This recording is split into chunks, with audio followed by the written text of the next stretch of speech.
तो next topic क्या है यहाँ पे, प्रेशर ऑफ द गैस, यानी कि कोई भी गैस है उसका प्रेशर कितना होगा और वो किन किन चीजों पे डिपेंड करेगा वो हम लोग यहाँ पे कैलकुलेट करके देखेंगे।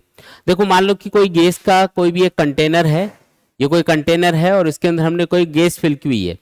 इसके अंदर जितने भी गैस के मॉलिक्यूल्स हैं सबको हम आइडेंटिकल कंसिडर करेंगे, सबके सब एक ही जैसे हैं, और हर एक जो गैस का मॉलिक्यूल होगा उसका मास होगा स्मॉल एन, स्मॉल एम मास का एक मॉलिक्यूल है यहाँ पे सपोज करो।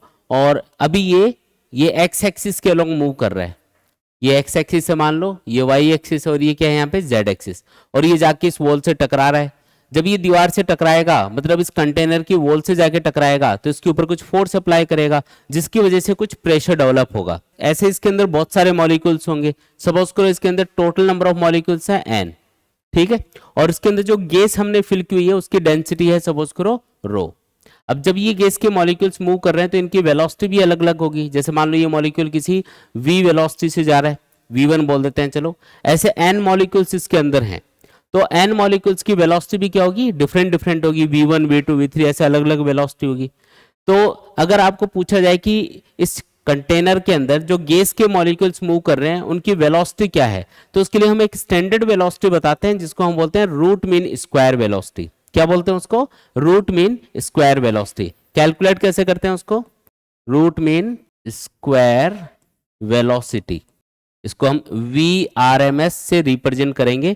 और root mean square velocity calculate करने के लिए हमको क्या करना होता है, इसमें जितने भी गैस के मॉलिक्यूल्स है कंटेनर के अंदर सबकी वेलोसिटीज का पहले स्क्वायर करना है, v1 square plus v2 square, और सबको ऐड करते जाना है v3 स्क्वायर। ऐसे जितने भी मॉलिक्यूल्स हैं सबकी वेलोसिटी का स्क्वायर करेंगे, सबको ऐड करेंगे। मान लो n मॉलिक्यूल्स है तो n मॉलिक्यूल्स के लिए हम उनकी जो जो डिफरेंट डिफरेंट वेलोसिटीज हैं सबका स्क्वायर करके उनको ऐड करेंगे और फिर n से डिवाइड कर देंगे। तो इससे अपने पास क्या आ जाएगा, देखो फॉर्मूला जो है ना वो इसके नाम में छुपा हुआ है। सबसे पहले स्क्वायर करना है, फिर मीन करना है, मीन मतलब एवरेज।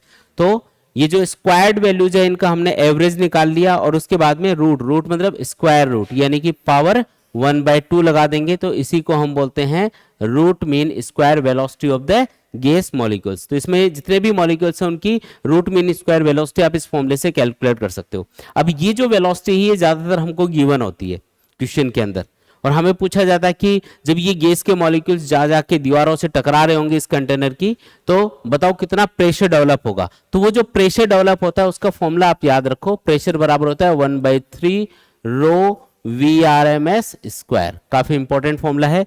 जो प्रेशर यहाँ पे गैस की वजह से डेवलप होगा, गैस के मॉलिक्यूल्स की वजह से डेवलप होगा अंदर, वो होगा 1/3 रो VRMS स्क्वायर। रो का मतलब क्या है, density of the gas, VRMS का मतलब क्या है, root mean square velocity of the gas molecules, P का मतलब प्रेशर।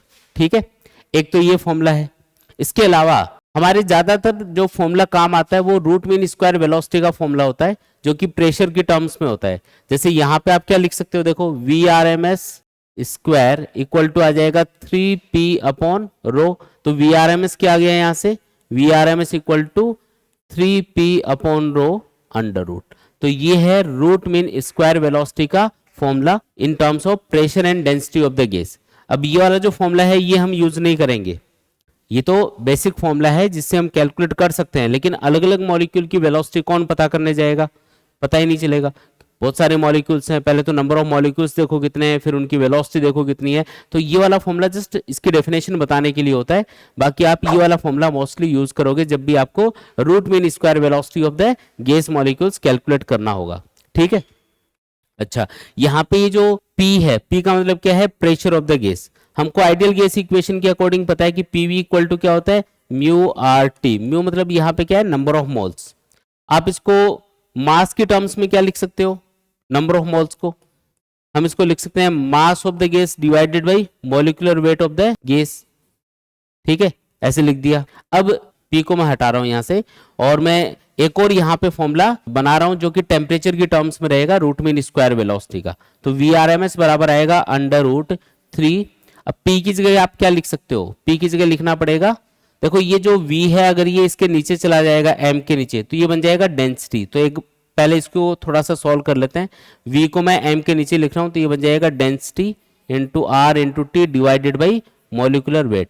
अब ये जो P की वैल्यू है ये मैं इस इक्वेशन में पुट कर रहा हूं, ये आएगा रो R T upon molecular weight divided by rho. तो रो से रो कैंसिल हो जाएगा। बताओ आंसर क्या आया? तो VRMS बराबर आ गया √3RT अपॉन मॉलिक्यूलर वेट। ये लो जी, ये दूसरा फॉर्मूला आ गया जो टेम्परेचर की टर्म्स में है। अगर आपको प्रेशर और डेंसिटी की टर्म्स में आपको आंसर फाइंड करना है तो ये वाला फॉर्मूला यूज कर लेना। ये दोनों ही फॉर्मूले काफी ज्यादा इंपॉर्टेंट है, ठीक है। जब भी आपको आरएमएस वेलोसिटी फाइंड करनी हो गैस के मॉलिक्यूल्स की, या तो हम फॉर्मूला यूज करेंगे √3p अपॉन रो, या फिर √3RT upon molecular weight of the gas, ठीक है। तो ये फॉर्मूले आपको यूज करने हैं। आया समझ में?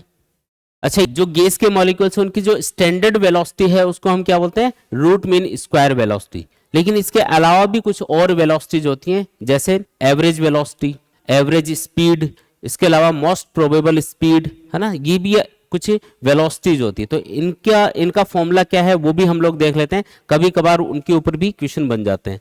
अच्छा, इससे पहले हम एक चीज और देख लेते हैं कि अगर किसी भी आइडियल गैस को किसी एब्सोल्यूट जीरो टेम्परेचर पे रखा जाए, मतलब एब्सोल्यूट जीरो टेम्परेचर का मतलब है 0 केल्विन टेम्परेचर।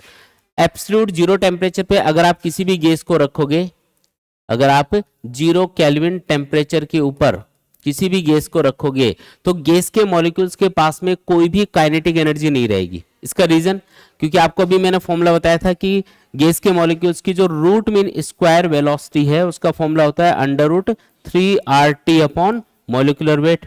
अगर आप टेम्परेचर 0 कर दोगे, टेम्परेचर कितना कर दिया? 0 केल्विन, तो बताओ अगर हम T की वैल्यू 0 पुट करेंगे तो गैस के मॉलिक्यूल्स की RMS वेलोसिटी क्या हो जाएगी? 0। जब भी गैस के मॉलिक्यूल्स की वेलोसिटी की बात होगी ना तो आपको आरएमएस वेलोसिटी ही लेनी है कैलकुलेशन में। ये स्टैंडर्ड वेलोसिटी यही मानी जाती है इसकी। तो आरएमएस वेलोसिटी क्या हो गई? 0। अगर वेलोसिटी 0 हो गई तो kinetic energy of the gas molecules क्या हो जाएगी? 0 हो जाएगी। अब आइडियल गैस के लिए आपको पता है कि गैस के मॉलिक्यूल्स के बीच में जो इंटरमॉलिक्यूलर फोर्स होता है वो क्या होता है? 0 होता है। अगर इंटरमॉलिक्यूलर फोर्स 0 होगा तो जो पोटेंशियल एनर्जी होगी गैस के मॉलिक्यूल्स की वो क्या होगी? 0 होगी। तो गैस के मॉलिक्यूल्स की पोटेंशियल एनर्जी भी 0 है, काइनेटिक एनर्जी भी 0 हो गई क्योंकि वेलोसिटी 0 है। अगर काइनेटिक एनर्जी भी नहीं है, पोटेंशियल एनर्जी भी नहीं है, तो इसका मतलब गैस के मॉलिक्यूल्स के पास में कोई भी इंटरनल एनर्जी नहीं होगी, यानी कि 0 केल्विन टेम्परेचर के ऊपर जो गैस के मॉलिक्यूल्स है उनकी इंटरनल एनर्जी कितनी हो जाएगी? 0 हो जाएगी, ठीक है। इसके अलावा जब गैस के मॉलिक्यूल्स मूव ही नहीं कर रहे हैं तो गैस का वॉल्यूम कितना हो जाएगा? 0, क्योंकि सारे के सारे जो मॉलिक्यूल्स है वो मान लो इसके बेस में पड़े हुए हैं, ये जो कंटेनर है इसके बेस में यहाँ पे पड़े हुए हैं, तो मूव ही नहीं कर रहे हैं। अगर ये मूव करते तो जहां तक ये मूव कर पाते वो गैस का वॉल्यूम माना जाता। अब गैस के मॉलिक्यूल्स की वेलोसिटी 0 है, इसका मतलब मूव ही नहीं कर रहे हैं। इसका मतलब गैस का जो वॉल्यूम होगा 0 केल्विन टेम्परेचर के ऊपर वो क्या हो जाएगा? 0 हो जाएगा। और जब गैस के मॉलिक्यूल मूव ही नहीं कर रहे हैं तो ये इन दीवारों से टकराएंगे भी नहीं, और नहीं टकराएंगे तो फोर्स नहीं लगाएंगे, जिससे प्रेशर भी डेवलप नहीं होगा। इसका मतलब प्रेशर भी क्या हो जाएगा? 0। आप देख लो सारी चीजें 0 हो गई यहाँ पे, यानी कि एब्सोल्यूट 0 टेम्परेचर अगर कभी भी बोल दे तो समझ जाना कि गैस का प्रेशर, वॉल्यूम, है ना, टेम्परेचर तो वैसे ही 0 होगा, और velocity, kinetic energy, internal energy सब कुछ 0 हो जाता है एब्सोल्यूट 0 टेम्परेचर के ऊपर, ठीक है। तो ये याद रखेंगे।